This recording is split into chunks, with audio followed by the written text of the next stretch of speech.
कल्याण में ईद की नमाज के वक्त शिवसेना का घंटा नाद करने का कार्यक्रम हुआ रद्द। हर साल की तरह इस साल भी बकरी ईद के मौके पर शिवसेना ठाणे जिला प्रमुख गोपाल लांडगे के नेतृत्व में विधायक विश्वनाथ भोई, कल्याण पूर्व के महेश गायकवाड़, मयूर पाटिल, राजेश मोरे, अरुण अशाण, प्रभुनाथ भोईर, चंद्रकांत देवड़ेकर, महिला आघाड़ी की विजयाताई पोटे, छाया वाघमारे, शहर प्रमुख रवि पाटिल, नेत्रा उगले सहित सैकड़ों शिवसैनिकों को दुर्गाड़ी किले की तरफ जाने से पुलिस प्रशासन ने रोका। लाल चौकी पर सभी शिवसैनिकों ने घोषणाबाजी की, जबकि शिवसेना ठाकरे गुट की ओर से भी विजय पंड्या सालवी, सचिन बासरे आदि ने लाल चौकी परिसर में जमकर घोषणाबाजी की। बता दें कि यह आंदोलन पिछले 38 सालों से लगातार चल रहा है।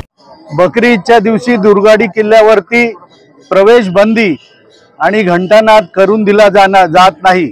निश्चितपणे हे आंदोलन वंदनीय शिवसेना प्रमुख बाळासाहेब ठाकरे यांच्या आदेशाने सुरू झालेलं आहे, पण त्यापूर्वी स्वतः बाळासाहेबांनी बंदी हुकूम मोडून या देवीचं दर्शन घेतलेलं आहे आणि हीच परंपरा दिघे साहेबांनी पुढे सुरू ठेवली आणि त्यानंतर आता एकनाथजी शिंदे साहेब यांनी हे आंदोलन सातत्याने गेले 20 वर्ष सुरू ठेवलेलं आहे आणि निश्चितपणे जोपर्यंत न्याय मिळत नाही तोपर्यंत हे आंदोलन आम्ही चालू ठेवणार आणि कोणत्या परिस्थितीमध्ये आम्हाला कोणत्याही दिवशी बंदी असता कामा नये आणि दर्शन करायला मिळालंच पाहिजे। तो आमचा हिंदूंचा हक्क आहे आणि या बाबतीमध्ये जी काही न्यायालयीन लढाई चालू आहे ती लढाई आम्ही लढत आहोत।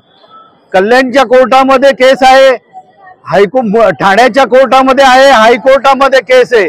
या बाबतीमध्ये कायदेशीर लढाई लढत आहोत। निश्चितपणे सरकारचा या बाबतीमध्ये पाठिंबा आहे, परंतु न्यायालयीन लढाई ही लढावीच लागते। न्याय हा सगळ्यांना सारखा असतो। ज्याप्रमाणे राम मंदिर झालेलं आहे त्याचप्रमाणे निश्चितपणे दुर्गाड़ी आणि तेलंगणासाठी न्याय आम्ही मिळवल्याशिवाय राहणार नाही। जे हिरव्या झेंड्याखाली दाढ्या कुरवळतात त्यांना कोणत्याही परिस्थितीमध्ये पवित्र भगवा झेंडा घेऊन आंदोलन करण्याचा हक्क नाही। त्यांचा आम्ही निषेध करतो आणि हिंदूंच्या जय छत्रपती शिवाजी महाराज की जय।